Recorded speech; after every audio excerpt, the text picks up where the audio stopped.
Hey everyone, I've had a few requests to show people how to make the chunky yarn pumpkin. So this is my first attempt at the chunky yarn pumpkin. It's not finished yet. I still need to do the stem and some ornate leaves and whatnot there to spruce it up a bit. But I had another frame, so I wanted to kind of show you how to do it. These frames can be purchased at Dollar Tree for $1. Everything's $1 at Dollar Tree. So if you find them at your Dollar Tree, I would buy several. There's a lot of different things you can do with these. I've seen some people use twine or colored rope and wrap around these. I've also seen, well, actually I did one, I don't think it's in this room, where I took ribbon or fabric and wrapped around two and two so it was still open here. That method, it was very easy and quick to do. However, I used a hot glue gun and burnt my fingers a lot. So another one I've seen done and that I wanted to try was if you have, oh, this one's stuck. If you have two of these frames, my idea was to put them two together and maybe use the chunky yarn to attach them together, and instead of filling in, just use the chunky yarn to wrap around. So I might try that one in the future and see how that works. But to get everyone started on this, I actually started this one already. I'll show you on this end how to get started on that. The skein of chunky yarn, you only need one skein and you won't actually use it all. So when I went to buy my yarn, I didn't know how many skeins it would take to do this, but it will take under one skein. And also what I did, I found that it's easier to work with if you cut, I didn't measure, but about yay much. That's how I like to measure. So we'll say 1, 2, 3, 4, maybe 5 or 6 yards of this chunky yarn. And then the other thing that I found to make it a little easier, it's a whole skein you just can't push through all the time. And sometimes you could lose your mind trying to pull it all through at once. So I just found a pack of zip ties fit pretty good. You could probably use paper towel roll, maybe cut it in half or something. But I just wrap the yarn around one end here. It just makes it a lot easier to handle. Of course, mine's going to have a knot in it because I played around with it so much. We'll get that out. So for those of you who don't know who I am, my name is Kim. My Facebook page, my crafting Facebook page is Yaya's Wreath Shop, and that is Y-I-A-Y-I-A is how you spell Yaya. Yaya's Wreath Shop. And Yaya stands for Grandma in Greek. So, and that's what some of my grandchildren call me, is Yaya. So, and I have a granddaughter, Peyton, who comes over sometimes and helps me. She's very creative. She loves to craft. So when she comes over and spends the night, we often stay up late up here in the craft room. And maybe the next time she's over, I'll ask her to join me in a live video so everybody can meet Peyton as well. Okay, so to get started, get your wreath form And I take the end of it and just wrap it around this first bar, if you can see that, this first bar here. Just wrap it around a couple of times and hold on to it, and I bring the end up here and just hold it. And as we wrap the yarn, we're going to be wrapping it around that end, so that's really going to secure it. So what you do to make these is you're really just weaving your yarn in and out between the wires. So I'm going to bring this up, and I would imagine it probably doesn't even matter where you start, whether you start on this side or this side. You're just gonna take this, let me wrap that up a little more. So I'm gonna go under, over, under, and I'm coming back up on this side. Just as if you were weaving in and out, in and out. So for those of you that are sewers, it's kind of like doing a running stitch through the fabric. So that's another good way to describe it.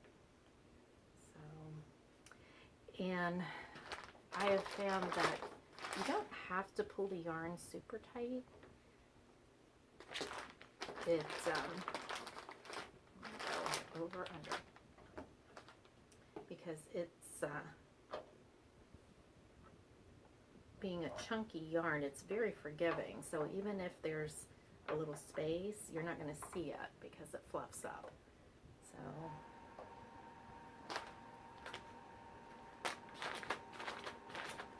it keeps unrolling. So really, that's all there is to this, is weaving it in and out, in and out, up and down, in and out. Once you get to the end of that yarn, you can kind of, let it go. Let your finger off of it. You don't have to keep your finger on it, because your yarn is now securing it. Okay, and then we're going to bring this back up here, just like that, in and out, in and out. I hope everybody can see that okay. So my yarn is here. I'm going to take it and stuff it in, pull it through, and then this is going to come back up. This is going to come through, and then it's going to come up on this side. And just pull that through, just like that. And that's all it is, all the way up. Once you get up here, I'm going to show you how to weave it. I started it on this side, so I'm going to finish it up on that side.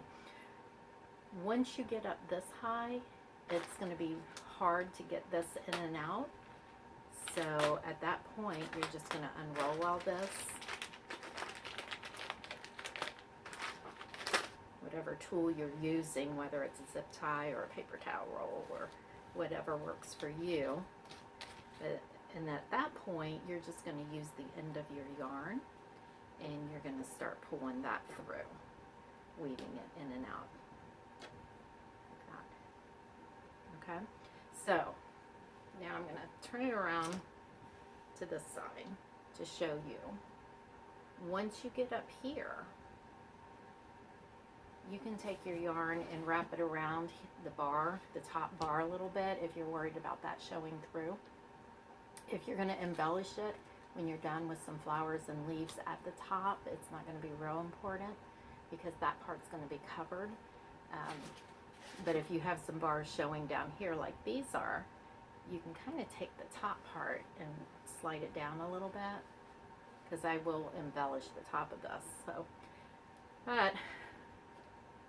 So what I'm going to do now up at this end is, I've got a shorter piece here. It's the same thing. You're weaving in and out, and I came up between two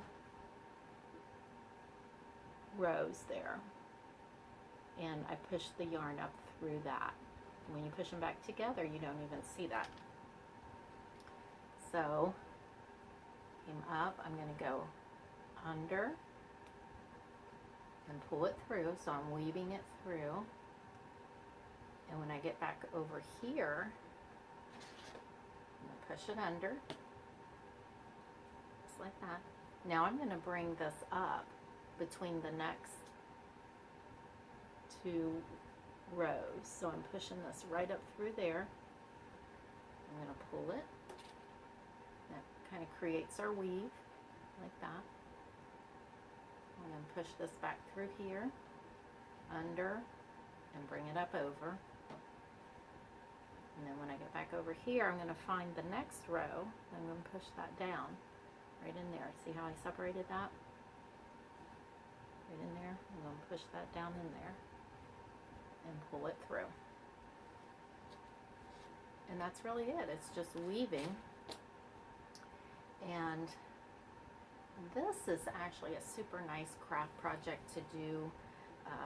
I don't have to sit up here in the craft room by myself and work on it. If my husband's home and I want to spend some time with him, find out how his workday went, but I want to keep crafting, this is something I can take downstairs with me and sit in the living room after dinner and relax, talk to my husband, and catch up on how his day was and all of that. So it's kind of like for those of us that if you knit and crochet or embroider, sew, anything like that, that's a project you can kind of take with you wherever. You don't have to be right next to a hot glue gun and that sort of thing. So this does take time. So it's pretty inexpensive to make. You're spending $1 on your pumpkin form from the Dollar Tree. I get my chunky yarn at Walmart for, I think it's around $8 maybe a skein. And if you're going to embellish yours with leaves and flowers and such, you can use the ones from Dollar Tree as well. They're $1 a pick. So price-wise, it's very nice. Easy on the wallet. So, but that's really it. You're creating that weave back and forth. Back and forth. So, you're finding the next row. This one is where this one came out of, so I'm going to scoot this up. I'm going to go down to this one and push it in and through. Now sometimes I have gotten confused on whether I need to go up or down. You can usually look at your work and figure it out. I think if you did 2 down in a row or 2 up in a row, I don't think it would matter. This yarn is so forgiving and easy to work with that I just don't think it matters. I don't think it'll show one way or the other. So now when you get to the end of this, you can take another piece and the other cut end and tie them together, and I do that on the back side. Just tie them in a little knot so that nobody sees them. And I'll show you on this one that I've already woven. This one is finished as far as the chunky yarn part goes here. On the back side, you can see several spots where I tied off the yarn, and I just lifted up a piece and tied a little knot to keep it together, to keep it from unraveling, and nobody's going to see that because this is the back. So now what I still need to do on this one is the stem. So I cut a piece of chunky yarn. Let's see here. This piece is 26 inches long, and I just kind of guessed on how much I would need. But what I'm going to do is I'm going to use a contrasting color of the chunky yarn, and I'm just going to wrap it around the top portion. Actually, I can use the short end to make it easier. Even wrap that around the top part, and I'll hold this down on the side, and I'm going to take this end and I'm going to start weaving just like we did the other part. I'm just going to weave it back and forth, and I'm catching this other cut end and that's going to hold it secure and keep that part from unraveling. And I'm just going to go over, under until that gets covered. So that's how I'm doing my stem. Super, super easy, back and forth. And I'm going to say this 26 inches is way too long. You might be able to do it with 12. We'll measure and see how much I have left after I tie it off, maybe. That will tell us. So we'll scooch it up. We'll do another row here. Another one. Okay, super easy. Just like so. And actually, let's see, I can tie it right here on the back of the bottom of the stem. I can tie it off right there. And just tie a little knot.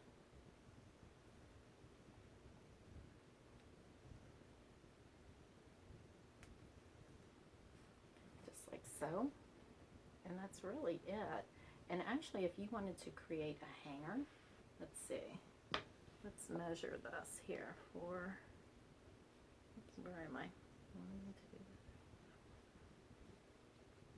2. Okay, there's 8 inches left on here, so that's plenty. I'm thinking what I can do is loop this around and tie it to create a hanger for it, just like so.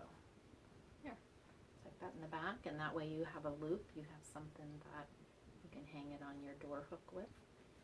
Okay, now another way to add a little color and a little pop to your pumpkin is to add some greenery or some flowers. I have chunky yarn everywhere. Okay, so, and I thought with it being fall, I might even add a little piece of burlap. I might just put that right here down the center. And all these picks I had picked up at Dollar Tree. So, and I've kind of just cut them apart. I'm thinking is just poking the ends through up towards the top of the stem. Can do that. The stem's not very long. Probably need a longer stem. There's me some more greenery. Here's one. Okay.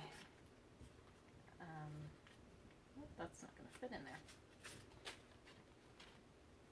Whoop. I'm making a mess. Okay. That works a little better. Okay, so there's some greenery with a beautiful flower. I'm going to poke it right through the yarn, just like so. And little contrasting colors. I'm going to poke them right up in there as well. Like so. I can't really see what I'm doing, but you'll get this will kind of give you the idea of what I'm doing. I can find the end. I'm poking it through that little strip of burlap as well as the yarn. And some fall leaves. That may not be the best one. They're not laying down very well. They're not behaving. You can put whatever you want. This is a pick from last year, some Indian corn. You could add something like that. I have a lot of different things to choose from here. So whatever you choose, whatever you wanted to do. And I think to secure it,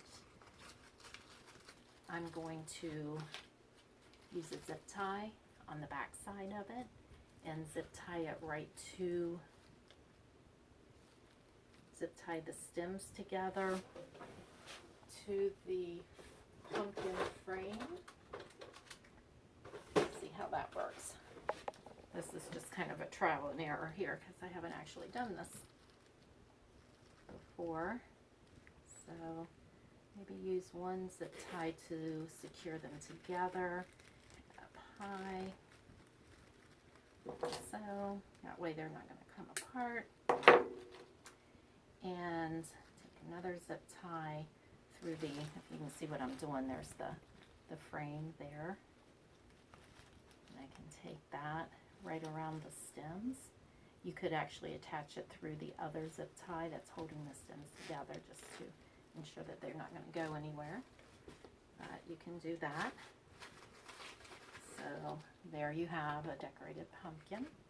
Like I said, you can add whatever accessories on here if you want, and cut off your extra stem in the back, of course. But that's it. It's that simple, and it's a lot of fun to do too. It's one of those relaxing kind of craft projects. So this chunky yarn is pretty nifty stuff. You can use it for a lot of things. I used it on an elf gnome. It comes in that off-white cream color, which is really pretty. The off-white cream would also make a beautiful pumpkin. So, this yarn, chunky yarn, makes great elf gnome beards. And what else? I thought I used it on something else, but I don't see it up here now. So that's all I have on the chunky yarn pumpkin. If you have any questions, please feel free to reach out to me on Yaya's Wreath Shop and through Facebook. And that's it. Have a great day.